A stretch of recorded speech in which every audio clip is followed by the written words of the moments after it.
Welcome to Influential Entrepreneurs, bringing you interviews with elite business leaders and experts, sharing tips and strategies for elevating your business to the next level. Here's your host, Mike Saunders.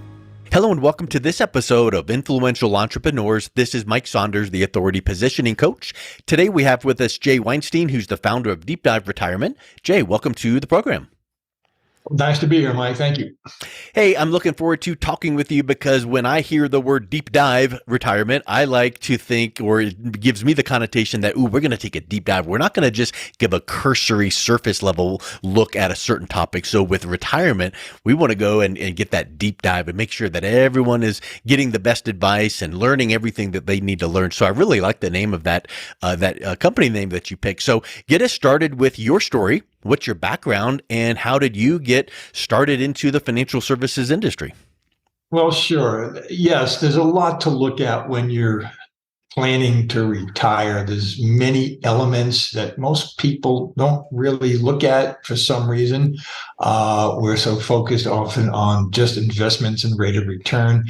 My background is I started in the financial services in the late 80s. I saw a lot of the ups and downs in the market, 87 when there was a huge crash, in the early 2000s, and then 2008. And, it was never a dull moment. And I saw the impact that it had on people's lives, and, some of it was good and some of it wasn't so good. And along the way, I worked for a small business consulting firm that designed small business pension plans, defined benefit pension plans, which are the greatest thing in the world. Most large corporations have them in the federal government, the states and the counties, but this was we were designing them for small businesses as well. And I was involved with a lot of the actuaries, and I learned what life expectancy credits are, and I use them in the planning that I do now. I think it's a very missed portion of retirement planning that can add a lot of value for a lot of people. So that's kind of what I do. Yeah. Mm-hmm. Neat. So life expectancy credits, it kind of makes me think about, well, if we're going to run the numbers on a life expectancy of you retiring at this age, and then, maybe your end of life is this age, then that's what we need to plan for. But in reality, those numbers might have moved over the last few decades, right? I mean, you've got to recalculate the expectations based on life expectancy. That might have changed because of people taking better care of themselves, staying in better health, seeing the doctor more, exercising. So how does life expectancy impact, your advice to your clients? Right. Very, very good point. Yes, we are living longer. We have better medicines, but we're staying healthier. We're exercising. Somebody who's, 70 is really the 50 years old, what it used to be, as they say. And so we've got a plan to make sure our money supply lasts a longer time. And that also puts a stress on the actuaries at the Social Security Administration and pensions to make sure that the money continues to roll in. But that is the aspect of making sure your money lasts is really what I focus on, because we are living longer. There's more stress on our money with the ups and downs of the market. Inflation, taxes, fees, and many other things. And so life expectancy credits really come into play. And I think it's very important that people have a good understanding of what they're about. Now, when you say the word credits, life expectancy credits, I'm not in your world, so I hear life expectancy and I think, oh, well, if the life expectancy of myself is X age, then I need to plan for that. What's a life expectancy credit? Yeah, very good point. A life expectancy credit is what the actuaries, the people that figure this stuff out, the real, number nerds, they actually give you a credit for each birth date that you have. That means the older you get, right, the higher the percentage of payout you can receive on your money and have that be paid for the rest of your life. Okay. Now, let me explain a little further on that. It has nothing to do with rate of return. Rate of return is also part of it. But a bigger calculation is, what is the percentage of payout? Is it going to be 4, 5, 6, 7, 8, 9, 10%? It can go up to 12 or 13% of payout.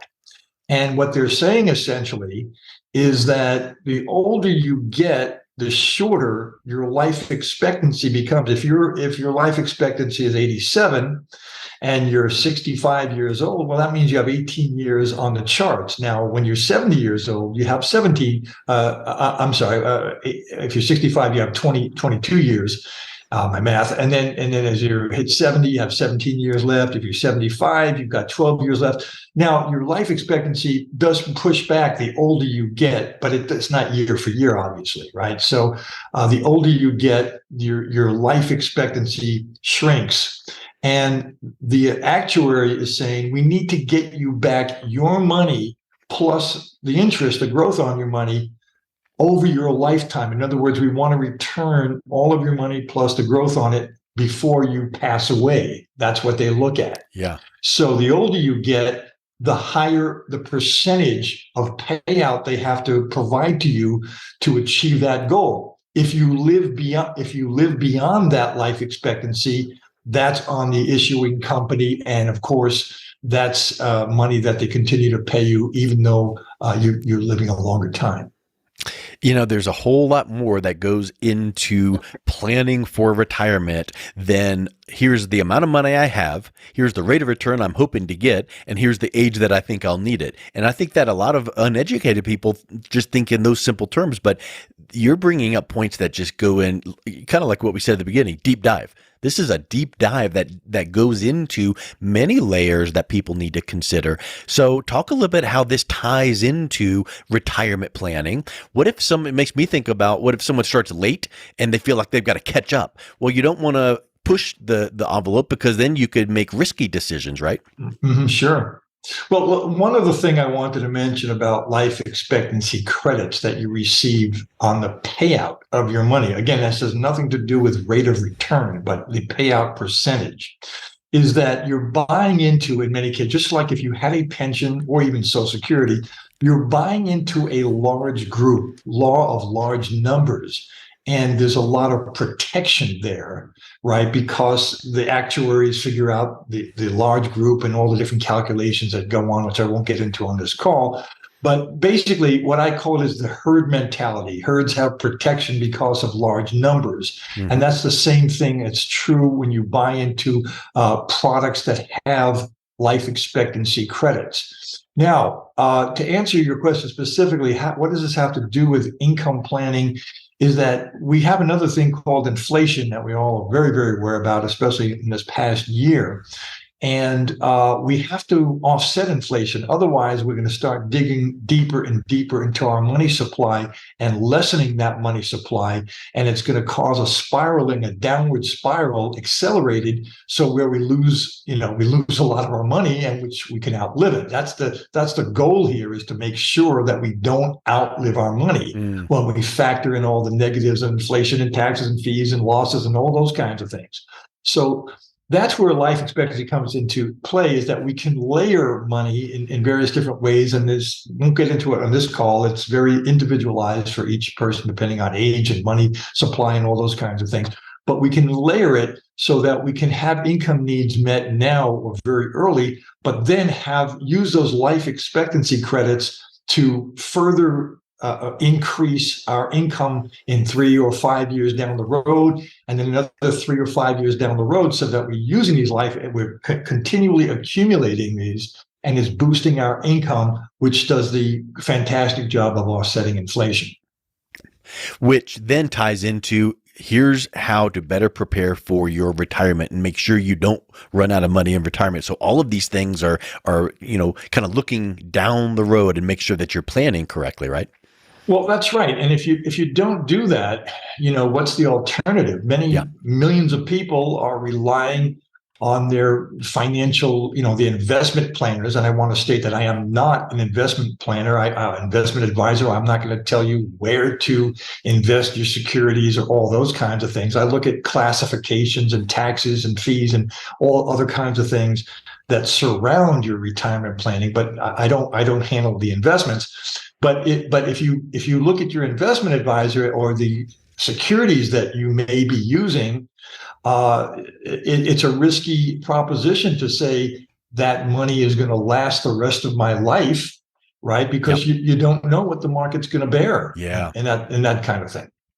You don't know what the market's going to bear as far as returns. Then you don't know what the tax rate's going to be. You don't know what inflation is going to be. There's so many variables, and it's kind of like if you take a step back. A lot of people in the world you live in, financial services, where you work with clients talking about money, you almost become a life coach. You almost become something like, hey, don't fret about the things you can't control. Only sweat about the things you can control. And what does retirement look like for you? So it kind of what you just said there, it's really interesting because we can control our budget, our outflow. We can control the money we put into, our type of retirement accounts. We can't control what rate of return is going to be. We can't get more or less.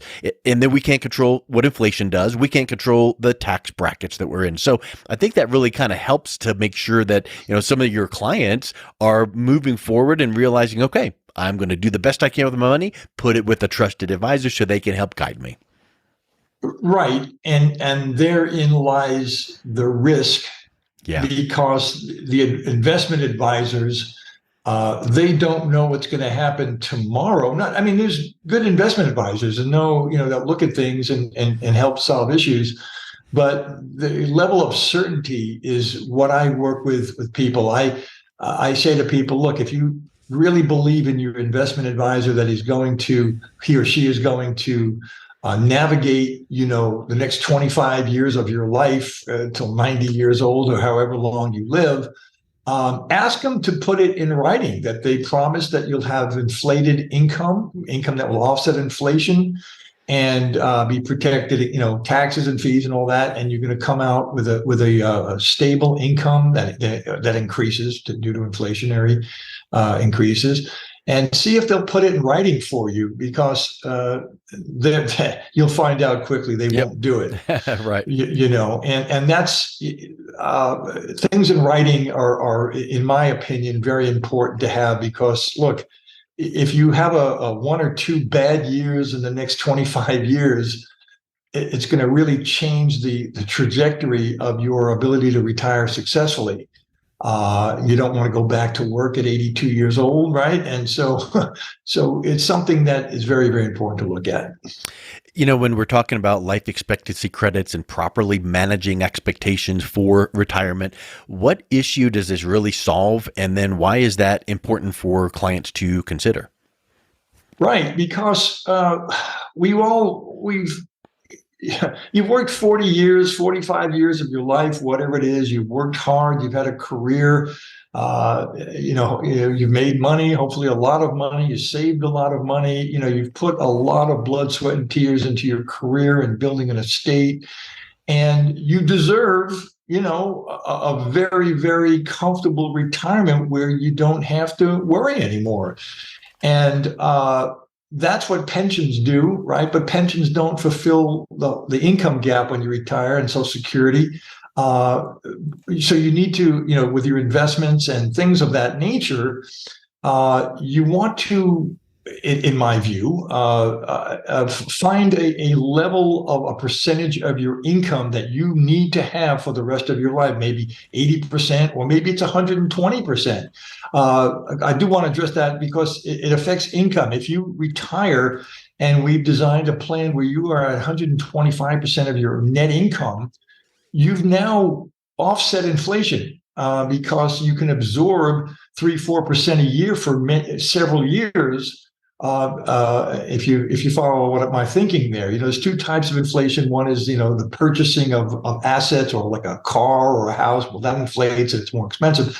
But the other part of inflation I do want to address is your spending power, your income, and how it relates to the economy, and what you have in and what you need to spend. Right. Well, things are going up in price, so your income needs to increase with that. Yeah. Which is very, very hard to do, especially if you're using securities and you lose money, right? How are you going to beat inflation like that? So if we design a stable income plan that is a 25% overage of what you retired on, now, you can absorb that inflation easily by socking away that extra money and investing it, or you just have that income flow coming in with guarantees that will now you're beating inflation that route. I can go into more detail. I don't want to spend too much time on that, but I just want you to get the concept of it. Yeah, that's a really, really important point, that a lot of people think that the number they have in their mind today is what they need to shoot for. But it reminds me of the old saying from Wayne Gretzky, he skates where the puck is headed. Well, if you only focused on right now, 5 to 10 to 15 years down the road, that might not be where you need to be. So some of your points there that you make is really, really huge. So you say you're not an investment advisor. What is it that you do for your clients?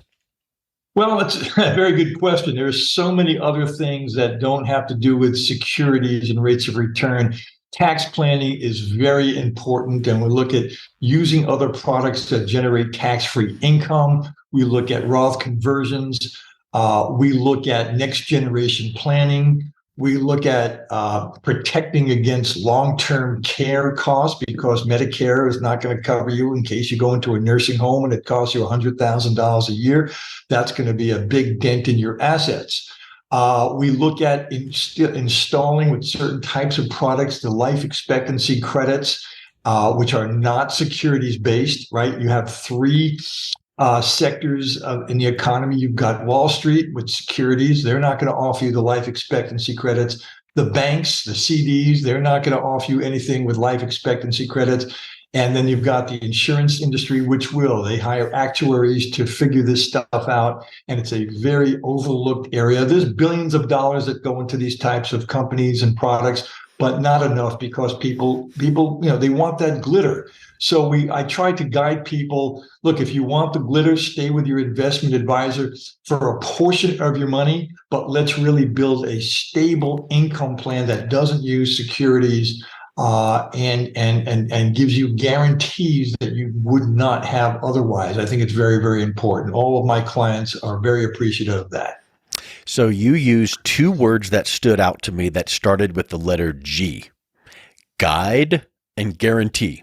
So I know that we want to qualify the word guarantee. Like, you can't guarantee many things in life, but you focus on some of the financial vehicles that have some good, safe returns. And then I like the fact that you said you guide people, because that means that you're not going to just cram people into this one thing and say, this is the best thing for you, and move on. You're explaining and educating and guiding them to make these wise decisions. So talk a little bit about some of those guaranteed products.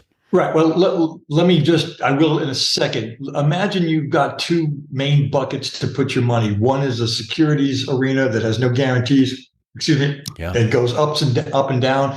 And then you have this other bucket where you could put money that has in writing guarantees from major players in the market, and they're backed up. Okay, imagine you have two of those. So when I guide people, I say, look, with the life expectancy credits in the second bucket, we're going to really bump up your percentage of payout into the double digits. It could be 9, 10, 11. If you wait long enough, we can get you to 12 or 13, or even I've seen 14% payouts on your money from your initial deposit, something that you just can't do anyplace else. Now, once we have that installed and we understand that, that makes your other monies, the monies that you do want to invest in securities, we can use that money now for income purposes as you retire, because you could use that, and it allows us to build up with the life expectancy rates of return and life expectancy credits on the second bucket. So it allows for a much higher payout on your money without risk of you running out, because we have it backed up. Now, you mentioned the type of products. These are what's called fixed indexed annuities. People have knee-jerk responses to annuities. Investment advisors hate them, but billions and billions are sold. But again, I don't even think they're sold correctly with the concept of life expectancy credits. It's very important that people understand this, and I teach people how this works, and I show you the charts. And I show people how, by waiting, we're going to get the rate of return on the annuity, but we're also going to get the life expectancy credit. I keep saying that over and over again because I'm so trained in that area, and I use it so often that it's just almost mind-boggling that how often it is completely missed in people's retirement planning. I like that because I think that sometimes people remember grandma and grandpa telling you, don't ever do this or don't ever do that. And you have it stuck in your head. But nowadays, like the 2.0 or the 3.0 version of a typical investment vehicle, when you layer in something like what we're talking about here, life expectancy credits, maybe it kind of gives you pause to go, okay, tell me a little bit more. So it sounds so powerful and interesting, but couldn't a good quality investment advisor do the same thing with some of their products and programs? Why is it that you would need to talk with someone like yourself that knows some of these layering strategies? Right. Good point is, an investment advisor, even the best ones, the answer is maybe they can and maybe they can't. It's a huge risk that you're incurring by by using the markets to replace your paycheck. If you understand that, you're using a moving target to replace your paycheck, and it's got to last for 25 plus years. And if there's a husband and wife situation, that thing's got to last a long time, and it's got to weather the ups and downs, fees, taxes, inflation, and many other things. And so I would ask if, investment advisors say, oh, we can do the same thing as that. We can do the same thing. I've heard that story hundreds of times. And I just say to who's ever considering, and concerned about their future, is to have that advisor put it in writing. Ask them to write a document that says, we guarantee that your income will increase and that you'll last, for as long as you live, and we will back that up. Ask them to do that, and you'll find out, and I think I mentioned this earlier, they will never do that in a million years. Start backpedaling. But you can try it and see what they say. And then I would say, now that there are alternatives out there to whoever's listening to this, why take that kind of risk? I mean, that's really where the rubber meets the road. Here's how we all are trained to kind of think this way. Well, it's just the way we've always done things. Like you go to a company, like you said, you've got a history of working with companies and pensions and things like that. Well, you go to a boardroom to their quarterly meeting, and I'll bet you that 1 out of 10 meetings that you're going to hear someone go, well, we've always done it this way. And so with that thought in mind, I think that these typical investment advisors like you're mentioning, and we're not mentioning names and companies, but it's that mindset. It might have been wonderful when you're in your 20s and 30s. Well, let me add to that. That's exactly right. You see, when you're in accumulation mode and you don't need the money, you can weather the ups and downs, the volatility, and it comes back. And you say, my 401k turned into a 201k. Now it's a 601k. And so that's fine. But the math, and I'm not a mathematician, but I'm very, very strong with numbers. I've devised, massive spreadsheets, and, I simplify them. But basically, when you start taking income from that money, the math changes. When you have a downward period of time in the market and you're taking income, that really, really affects your money supply from that point on. And you didn't have to do that in the early days when you were accumulating. You didn't have to take money out. Now you do. So it's a whole different game. Yeah. So nothing against that sector or that type of advisor. It's just like maybe possibly you might be better served to have a little bit more of a tight portfolio of options and vehicles where you have those guarantees and it's protected. So I think this is so powerful, Jay. It's been really interesting talking with you. If someone is listening to this going, maybe give me a second opinion, what would that look like? So how can they reach out and connect with you? Well, sure. I'm always open. I keep my calendar open. On this page, there's a book a call button, and that will put you right into my calendar. There's never a cost or any obligation. This is not a sales process. This is an educational process, and I'm going to give you more specific information. You can book a call anytime. I work late hours. I work on Saturday mornings. I'm kind of a workaholic. I'm crunching numbers all day long and designing plans for people. So just feel free to book it, and we'll have a nice chat. Excellent. Well, Jay, I'll make sure that link is right in the show notes, and I really appreciate you coming on today. It's been a real pleasure talking with you. Well, Mike, thank you for your time, and I hope this is beneficial for people listening. You've been listening to Influential Entrepreneurs with Mike Saunders. To learn more about the resources mentioned on today's show or listen to past episodes, visit www.influentialentrepreneursradio.com.